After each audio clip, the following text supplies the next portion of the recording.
एक बार एक छोटी सी बच्ची हाथ में मिट्टी की गुल्लक लेकर के भागती हुई एक दवाइयों की दुकान पर गई। वो काफी देर तक वहां पर खड़ी रही, लेकिन दुकानदार का ध्यान उसकी तरफ नहीं गया क्योंकि और भी बहुत सारे लोग खड़े हुए थे। उसने दुकानदार को कई बार बुलाया, लेकिन वहां पर भीड़ इतनी थी कि दुकानदार का ध्यान उसकी तरफ गया ही नहीं।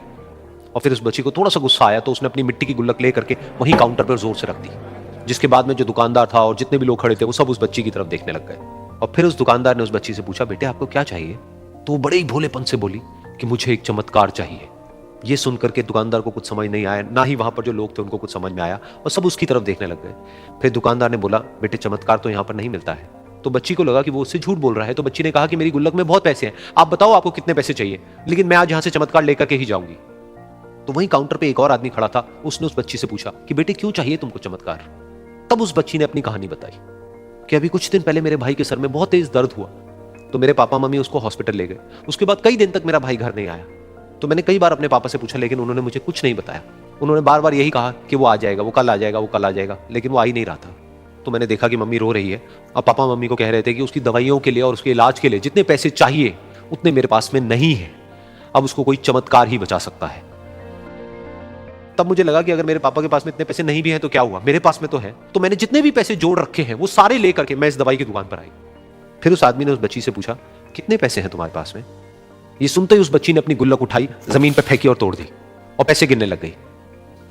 बाकी सब लोग खड़े होकर के उसको देख रहे थे।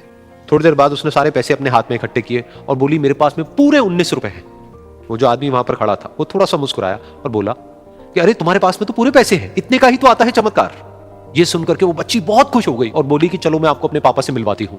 बाद में पता लगा कि वो आदमी कोई आम आदमी नहीं था, बल्कि एक बहुत बड़ा न्यूरोसर्जन था, और उसने सिर्फ 19 रुपए में उसके भाई की सर्जरी करी, और कुछ ही दिन बाद वो ठीक होकर के घर वापस आ गया। फिर कुछ दिन बाद वो बच्ची, उसका भाई, उसके पापा, उसकी मम्मी, चारों एक साथ बैठे हुए थे और बात कर रहे थे। तो उसकी मम्मी ने उसके पापा से पूछा कि अब तो बता दो ये चमत्कार आपने किया कैसे? तो उन्होंने अपनी बेटी की तरफ देखा और बोले, ये चमत्कार मैंने नहीं, इसने किया है।